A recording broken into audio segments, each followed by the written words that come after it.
They returned 2 hours later and found the apartment door unlocked. The vacuum cleaner was standing upright in the middle of the living room, but Andrea herself was nowhere to be found. Her purse, clothes, and all of her other personal belongings were undisturbed inside.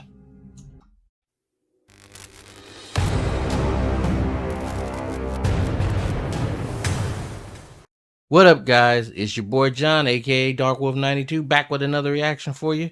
And this one's going back to the 90s, to a very popular song that came out back in the 90s. And one that actually, when I saw the video actually disturbed me and it stuck in my head for a good while. When this video came out, I think I was 19. If I remember, based on the year it came out. And I'm sorry, that video, it was towards the end of the video that really messed me up. Loved the song, but after I saw that video, I listened to that song and saw it in a whole new light. But I haven't reacted to any of Lazy Masquerade's videos in a very, very long time. So I went to his channel to check out what he had, because I haven't watched any in a while. And I came across this video, which he talks about the disturbing history behind that actual song and video, which is crazy. Because if you're a Gen X or millennial, you've seen the video, you know that in that video it shows photos of actual missing kids. Okay, and it was just a recreation of things that would happen to these kids, or probably happen to these kids, or these kids when they got kidnapped. It was just it was a real video. It hit hard. And I never really followed up, other than knowing that it was a video used to help let people know that, be aware of missing children. And Lazy Masquerade, I don't know what he's found out or what he's learned, because I know after years later, I've never worried about it again. I hear the song, I enjoy it, and that's in my head still. But you see what's going on now, where we're finding all these missing kids, and I pray to God they continue to find these children and these people, because this has to stop, guys. I normally don't get into things like this, but this has to stop. I mean, we got to protect the babies. We really do. We got to do better on that. But I'll get more into that after we check this out. All right, if you guys enjoy this my videos, and you like my reactions, please help a brother out by hitting that like button. Subscribe to the channel. Okay, share the video. And as always, to my current subscribers, thank you so much for all your support. Okay, much love always. But remember to hit that notification bell so you'll know when these videos go out, because YouTube's really been screwing folks over lately. All right, I'm just going to say it at that. YouTube sucks. Let's move on.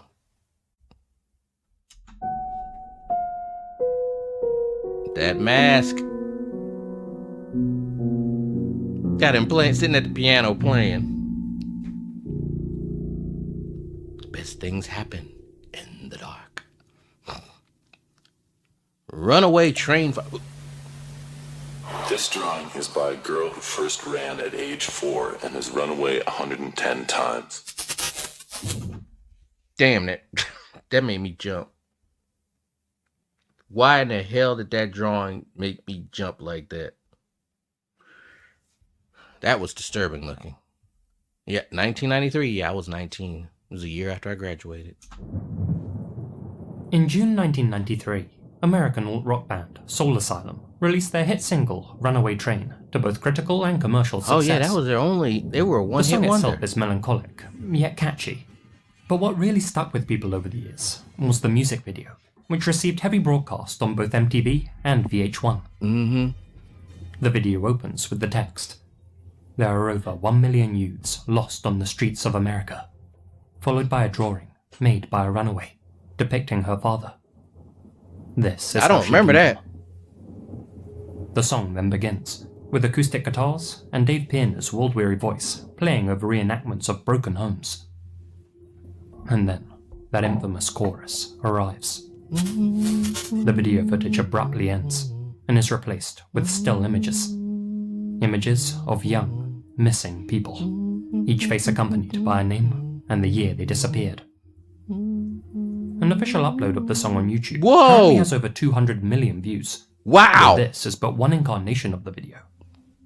Since Soul Asylum agreed to recut the MV whenever one of the youths was found, several updated versions exist. Oh, really? The UK had its own version too, as did Australia, Canada, and Germany. The goal of the music video was simple: to help raise awareness about each of the runaways' stories, and hopefully bring them back home. But as would come to light in the subsequent decades, many of them hadn't gone missing of their own accord, and some met with terrible fates that don't bear thinking about. Today, if y'all been keeping up with what's going on with these Epstein files, and you hear some of the stuff that they say has been done in those, man, I pray every mofo that's in those files that was involved with what happened to those I pray to God that they pay. And I'm not talking about just going to prison. I mean, they need to pay. 30 years on since Runaway Train was released as a single, we'll be exploring what happened to those featured in its music video, going over the fates of those who were tracked down, and the question marks surrounding those who weren't. Since so many versions of the music video exist, and since so few of them are available to watch online, this is likely far from a comprehensive list of all of the people featured, but I'll get through as many as I can. The holiday season can be a stressful time, especially for business owners. It means more mailing, more shipping, and if you don't prepare early, more stress. But that's where today's sponsor, Stamps.com, comes in. For the past 25 years, Stamps has helped over 1 million businesses like yours save on the big three: time, money, and stress. They're essentially your personal, 24-hour online post office that lets you print your own postage and shipping labels in seconds from wherever you do business. No lines, no traffic, oh, really? No waiting. All you need is a computer and a printer. They even send you a free scale, so you'll have everything you need to get started. From the dashboard on the Stamps.com I may have to look into you can this. easily schedule package pickups. And if you sell products online, their service seamlessly connects with every major marketplace and shopping cart. Running low on necessities? Order shipping and mailing supplies, especially if y'all want me to send you some of these beer glasses. The thing I love most about Stamps.com has to be their premium carrier discounts. I have. We're talking up to 84% off USPS and UPS rates, which really helps your bottom line. Plus, they automatically tell you your cheapest and fastest shipping options. Thanks to Stamps, I've saved a bundle. Get your business ready for the holiday rush today. Sign up at stamps.com/Lazy Masquerade for a special offer that includes a 4-week free trial, plus free postage and a free digital scale. Again, that's stamps.com/Lazy Masquerade, or click my link in the description below. Whoa. What's that? I just built a budgeting app in Base 44. Guys, Nina just built an app.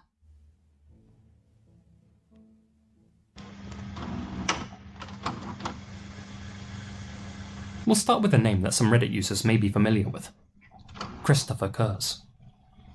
This 17-year-old vanished from Eagan, Minnesota in April of 1990. On the day he went missing, Christopher had told his parents that he felt too sick to attend school, and so stayed at home alone while they went to work.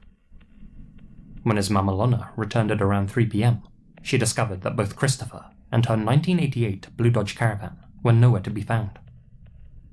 In the kitchen, a note, presumably written by her son, was found resting on a table.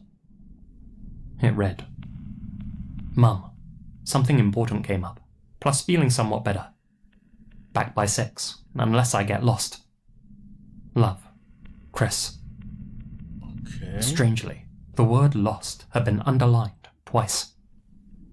The family's pet dog, Bowser, who tended to be leashed up during the day, had somehow gotten loose.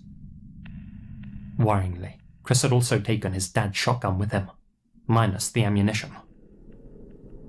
Chris's father, Jim, drove throughout the night, searching for his missing son, but sadly, to no avail. To begin with, Christopher was considered a runaway, and his disappearance didn't garner much media attention. The city of Eagan dealt with a fair number of such cases, so it was hardly hot news.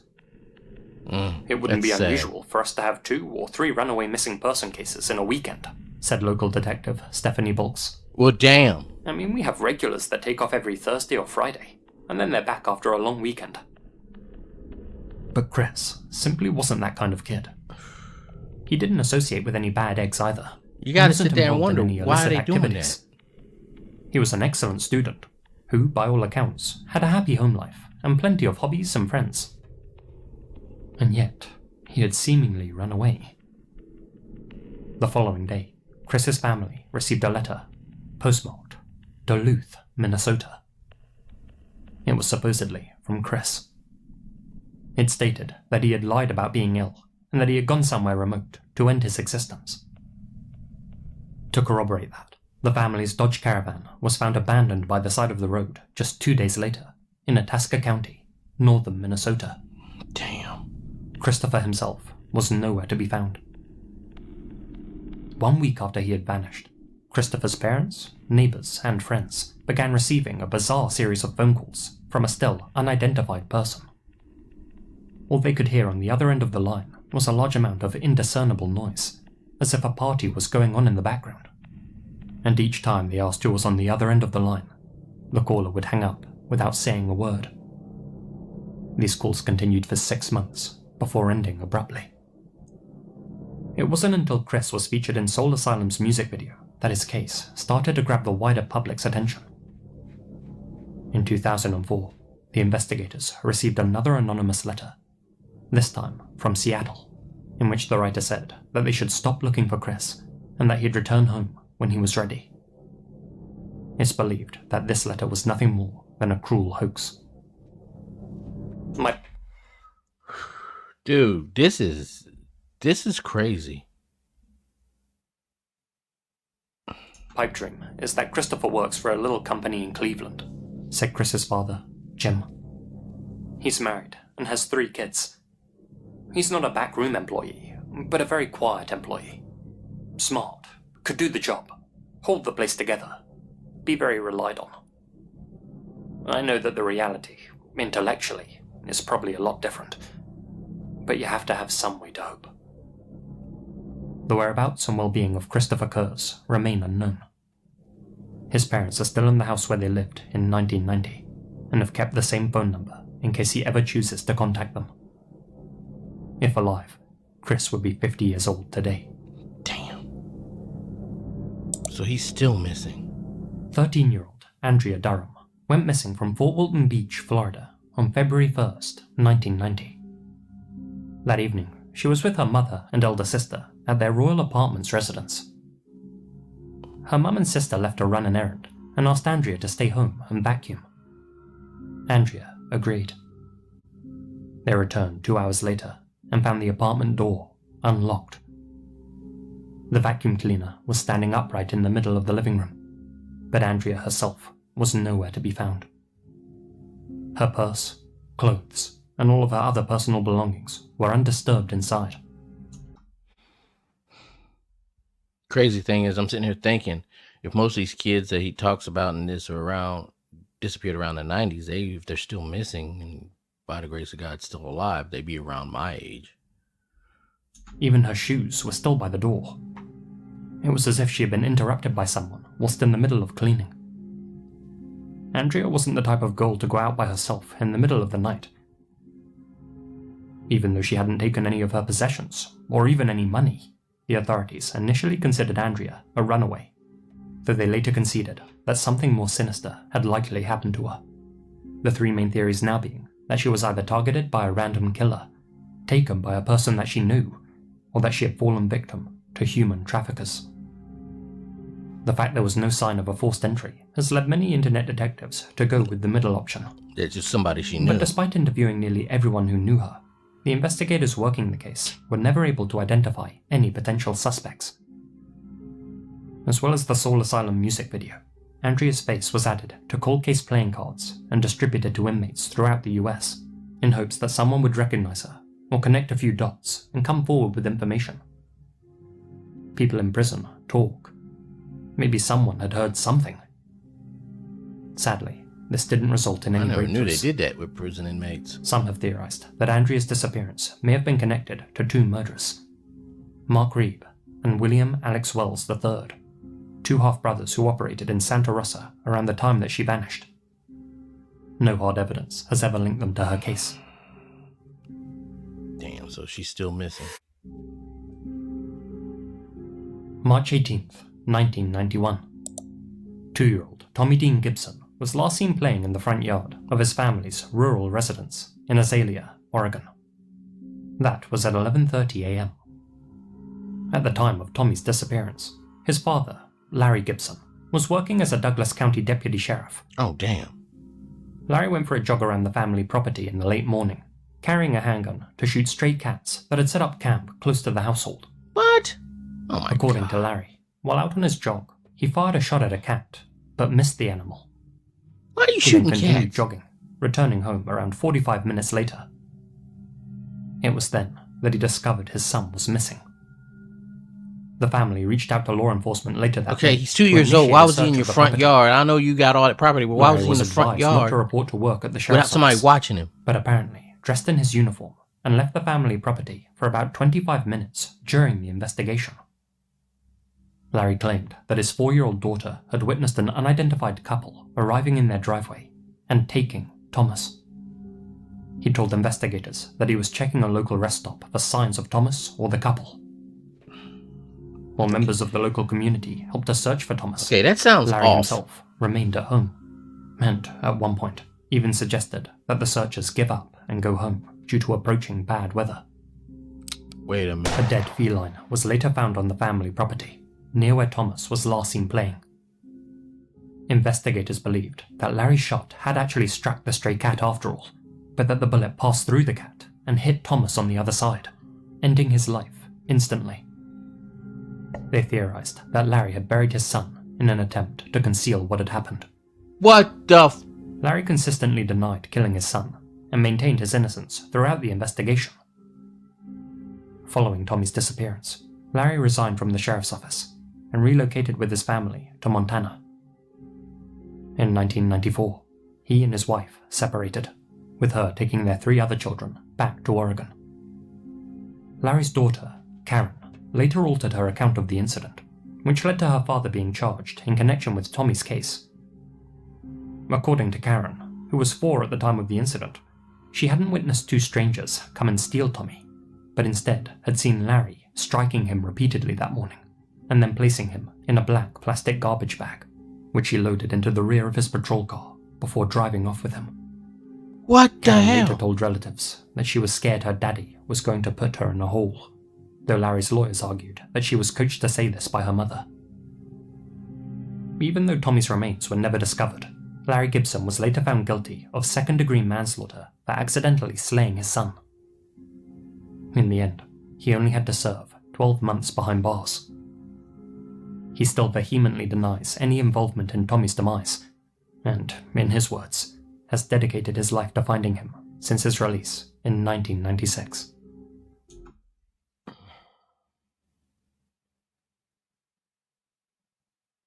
Man, that's messed up. This one is because you got him saying one thing, then you got the little girl saying another thing, which they're saying the mother coached her to say it. But I mean, and then he only served 12 months. If he really killed that little boy and he only served 12 months, man, what the?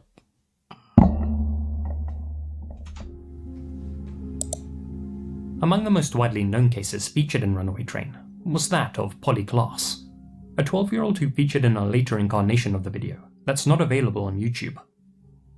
Really? On October 1st, 1993, she was forcibly taken at knife point from her California home while having a slumber party with 2 of her friends. Whoa!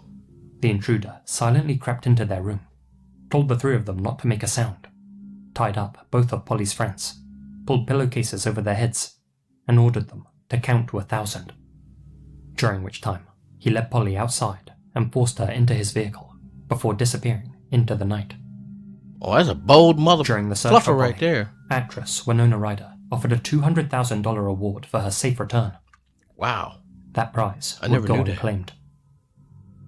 As it would turn out, after being driven away from the slumber party, Polly was strangled by the perpetrator, one Richard Allen Davis. Her remains were discovered 2 months later. During his trial, Davis insulted Polly's parents by flipping them off. The judge would later sentence him to death, a sentence which was given in 1996 and which has yet to be carried out. What is the holdup? The sentence was given in 1996. We're in 2026 now.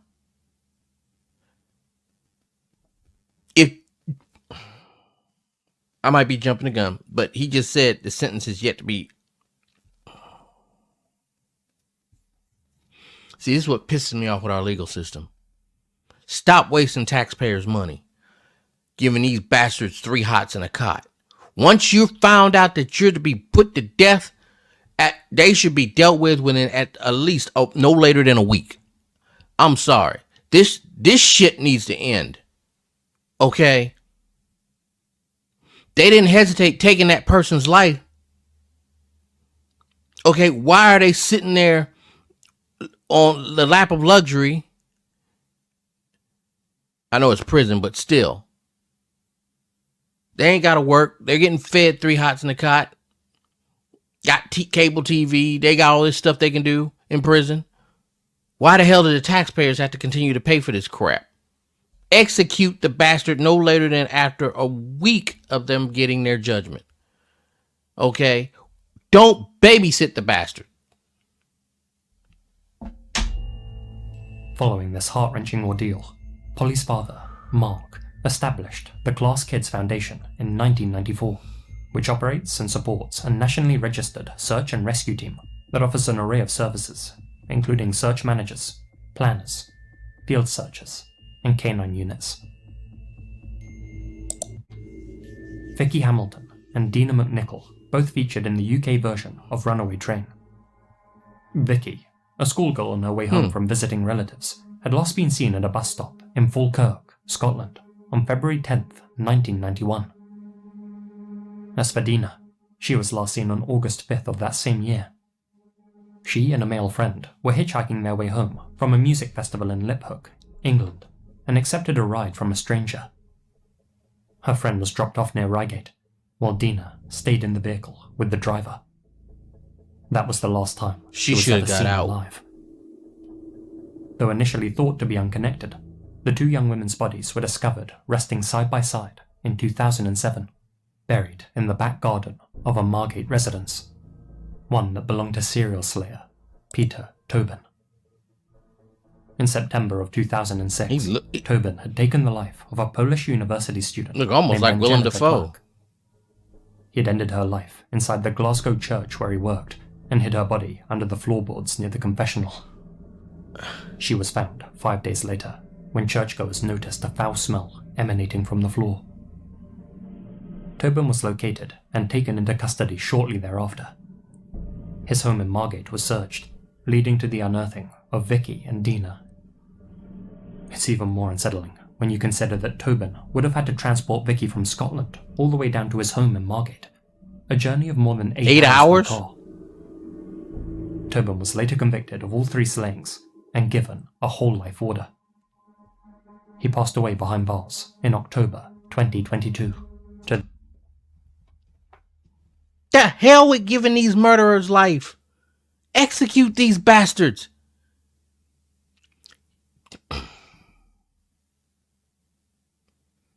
He killed those 3 girls and he got to keep living. He was living behind bars, but he still kept living until he died in 2022. I'm sorry, where's the justice? Where is the justice? See, if the justice system doesn't get it together, if our judicial system does not get it together here in the US, in the UK, anywhere that allows this kind of crap to continue, people are going to start getting their own form of justice. You're going to see a whole lot more vigilantes out there because this crap is getting out of control, especially in this day and age where you've got judges just turning over and letting these scoundrels get back out on the street over and over again and letting them commit these heinous crimes, taking lives or assaulting people or injuring people. No. People are going to get sick and tired of that, and they're gonna start executing these guys. I'm gonna have to edit that out because YouTube may not want that. They may come after me for that, but you know what I mean. People are gonna start handling the business themselves. The dismay of absolutely no one. Given that he took Vicky and Dina's lives in 1991, and Angelica's 15 years later in 2006, many suspect that he may have been responsible for other slayings committed during the interim. It's worth noting that he is a suspect in the disappearance of Louise Kay, another young woman who was featured in the Runaway Train video.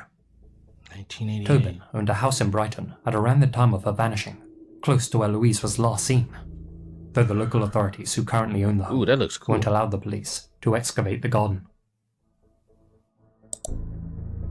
Curtis Hertzinger, 14, disappeared in 1990 after he was last seen walking home from his sister's house in Blue Lake, California. Wow.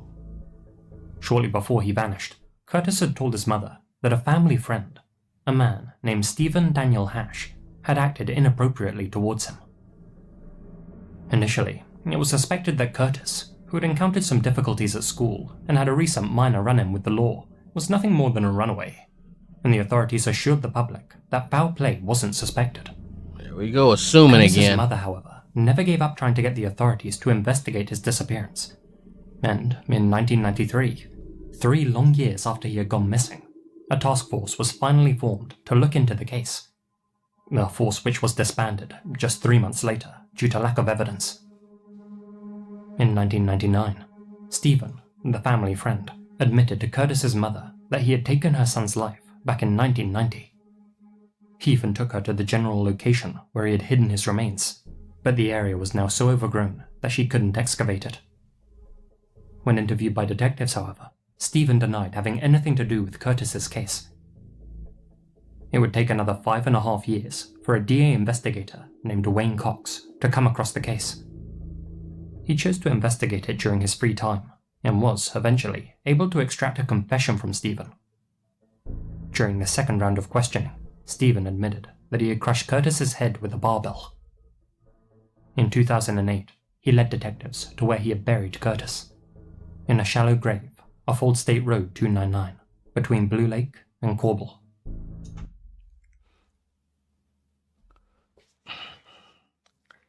He took his mother to where he believed he told her where he had buried him, and just he admitted it to her and just left it at that. And the mother didn't do anything.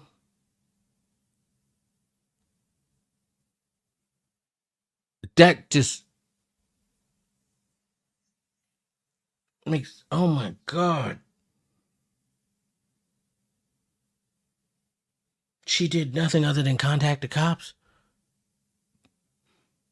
That was my child, and the killer admitted to me what had happened, what they did. The cops would be handcuffing me because that bastard would not be with us anymore. He would have been removed from the census. I'll put it that way. In Stephen's own words, he was able to negotiate a sweet deal for himself. He was sentenced to 11 years in 2009, and as of today, is a free man. It's believed the authorities rushed his case through to trial and allowed him to plead to the lesser charge of manslaughter in order to conclude the proceedings as quickly as possible. They didn't want to draw things out and attract attention. That way, people may not realize just how badly they had handled the investigation. So, let me get this right. This bastard got out after doing only 11 years, murdering somebody's child, because the legal system didn't want people to know how bad they screwed up on the case. You raggedy mother... I'm starting to regret watching this video now because I'm starting to get really, really pissed. Byron Eric Page disappeared on January 29th, 1992, while on his way to do some shopping in LA, California. That was the year I graduated. His last known location was at a bus stop at the intersection of Overhill and Slauson Avenue. He had plans to visit a music warehouse and a video store located 20 miles away in West Hollywood. Unfortunately, Byron never returned home and has been missing ever since. Employees at both stores don't recall seeing Byron on that particular day, even though he was a familiar face to many of the staff. There was no indication that Byron wanted to disappear of his own free will. His clothes, savings, and treasured comic books were still in his bedroom at home. Byron himself wasn't known to run in bad circles and had no known enemies to speak of. He was a hard-working and intelligent young man. His PSAT results put him in the top 6% of the country, and he was preparing to begin college with aspirations of becoming a writer. He had a bright future ahead of him, and yet he seemingly met with foul play. Byron was 5'8" and weighed about 160 pounds. At the time of his vanishing, he was wearing a blue and white jacket and a blue baseball cap. Elizabeth Wiles left her Lamar, Arkansas home at the age of 13, embarking on a journey with her boyfriend to California, where her family had previously resided. She had a boyfriend at 13? They spent 2 years in California before the Runaway Train music video caught their attention on MTV. After a week of contemplation, Elizabeth contacted her mother. "I talked to my mum, and we both started crying," Elizabeth happily recalled. "The video brought me home." In quite the opposite way, Michelle Ann Farley went missing in 1992. She was located shortly after Runaway Train released. In an interview, Soul Asylum's guitarist, Dan Murphy, said that Michelle had met with the band years later as an adult. During this encounter, she told the members of Soul Asylum, quote, "You ruined my life." That's because, after appearing in the video, she was forced to return to a bad home situation that she had been trying to escape from. Oh, damn. Ivan Millett was an Australian serial slayer who claimed the lives of at Damn, I wasn't expecting that. Oh, shoot. least 7 people between the years of 1989 and 1992. His modus operandi was to target backpackers passing through Belanglo State Forest in New South Wales and conceal their remains in the foliage. Unfortunately, 3 of the youths featured in the Australian and German versions of Runaway Train would turn out to be among his victims. He just look evil. The German victim was a tourist named Gabor Nugebauer, who was slain alongside his girlfriend, Anya Habschied.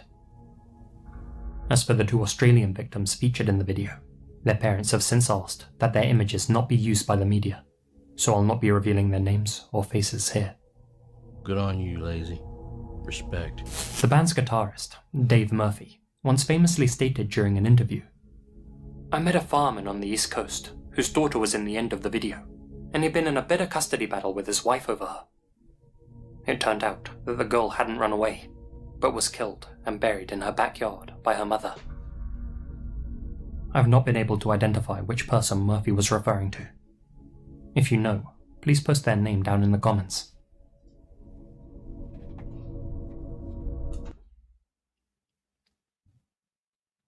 So the mother killed the daughter? So the father couldn't have custody if she couldn't have some sick individuals in this world. On June 13th, 1980, Elizabeth Herford was seen for the last time at the Australian National University's bar in Canberra. She opted to hitchhike back home that night, and at some point between 9 and 9:45 Why are p.m., you hitchhiking? several witnesses reported seeing a young woman matching her description get inside a vehicle. Elizabeth never made it home that night, and she hasn't been seen or heard from since. "I need to have her body so that I can look ahead instead of looking back all the time," said Elizabeth's mother. "I have a very vivid imagination, and I'm a very emotional person. I watch the weather reports, and when it snows there, I imagine Lizzie out there somewhere with nothing to cover her. Or if it rains, I think Lizzie's getting wet. I think of her as just a skeleton now. It's horrible. It's almost impossible to describe." Ben Needham, a 21-month-old toddler from Sheffield in the UK, disappeared on July 24th, 1991, on the Greek island of Kos. Damn, that's beautiful. He'd been left in the care of his grandparents whilst his mother went to work at a nearby hotel. Ben had been coming in and out of the family farmhouse when, at approximately 2:30 p.m, his grandparents realized he was gone. Striking parallels have been drawn between his disappearance and the highly publicized vanishing of Madeleine McCann, both of whom remain unaccounted for to this day. What's wrong with that baby's eye? In September of 2016, a significant development emerged when a resident of Kos disclosed to the authorities that Konstantinos Barkas, a now deceased heavy machinery operator, had confessed to killing Ben. Barkas allegedly revealed that he had accidentally run Ben over while operating heavy equipment at a construction site. He then hid the boy's remains amid the construction waste. In July 2017, a team excavated the site. Wait. What was he doing at the construction site if he was supposed to be at his grandparents' farmhouse?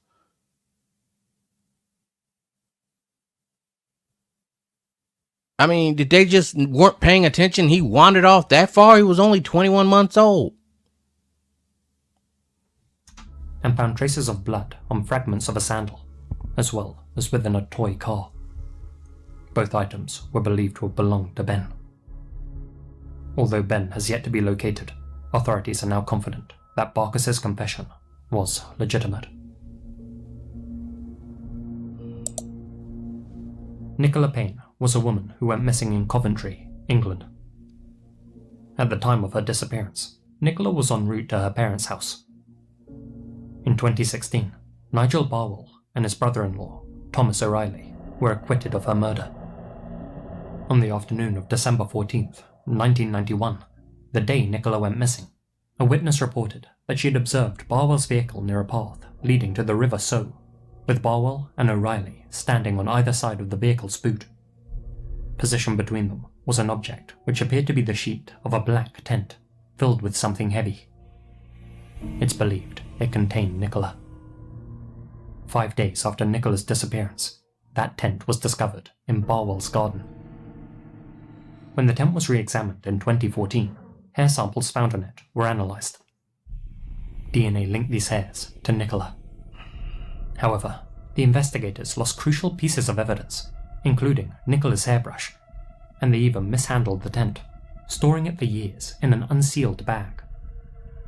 It was, unfortunately, impossible to say that the evidence hadn't been cross-contaminated, and as such, it was inadmissible in court. Due to these forensic failures, Barwell and O'Reilly faced no consequences for their actions. Nicola's remains still haven't been located.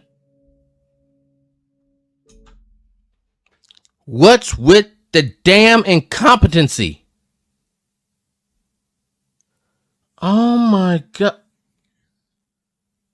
Bro, I'm pissed right now.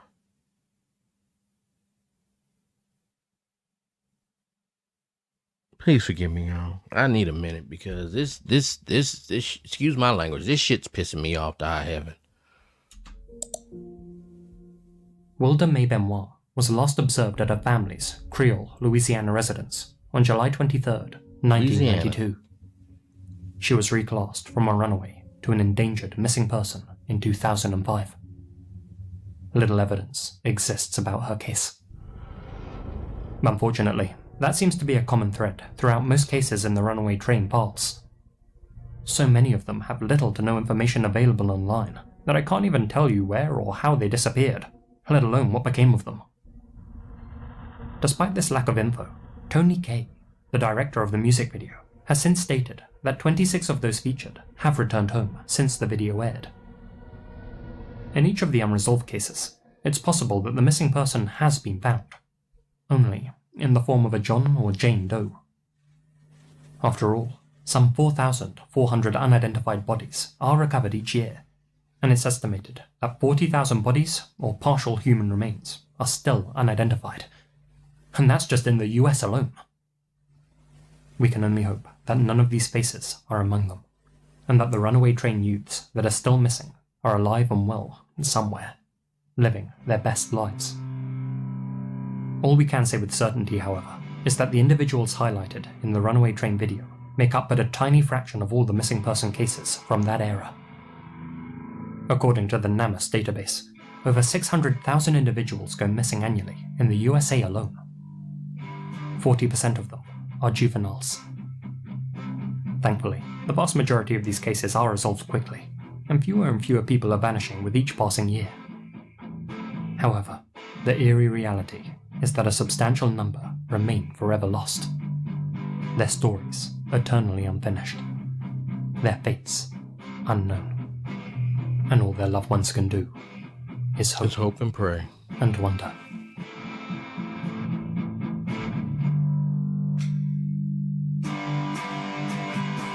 A huge thank you to my supporters here on YouTube and over on Patreon, especially my biggest supporters: Matt Fennell, George Lopez, Holly Lawrence, Alex Greensall, Asia Mina, Azrael Warakai, Chief Kochuake, Colin Monsma, Connor Lotham, Sai Wazal, Doopsy, Farewell Tattoos, Jack Sefel, Gina Valera, Hamish, Ian Billock, Infamous Sempapi, Monica Mendoza, Peter Loldrach, TNS Mum, Hamish K, Ellen Doloff, Itai Allen, Nefus 1988, and Lydia Cumo. Thank you so much for your continued support.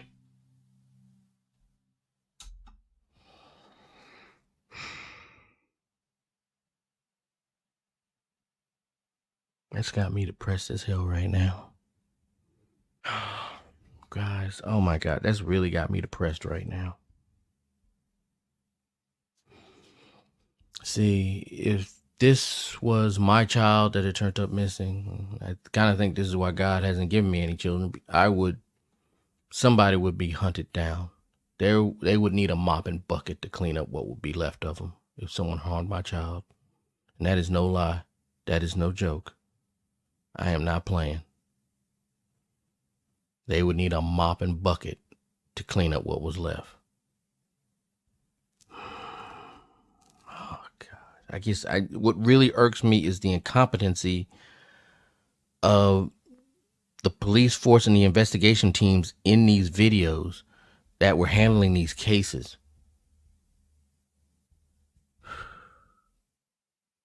It's just, oh, God.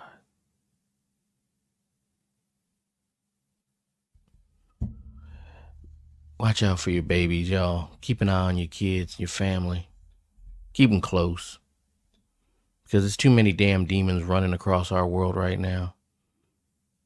And I think that just giving them 3 hots in a cot is not going to cut it. They need to go back to hell where they came from. Once they're caught, they need to be sent back to hell. Boy. Damn, I really feel depressed right now. And I already had a crazy and bad weekend, and that just...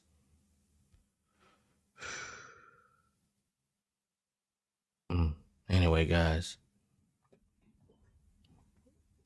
Take care of yourselves, guys, and keep an eye on your loved ones, especially your children.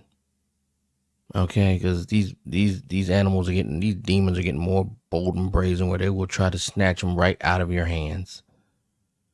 So please, stay aware. Keep your children close. Keep an eye on them. Okay. And as always, guys, if you enjoyed this video reaction, please hit that like button, subscribe to the channel, share the video. And I will catch you on the next video. Until then, y'all have a great night. Stay blessed. And I'll see you then.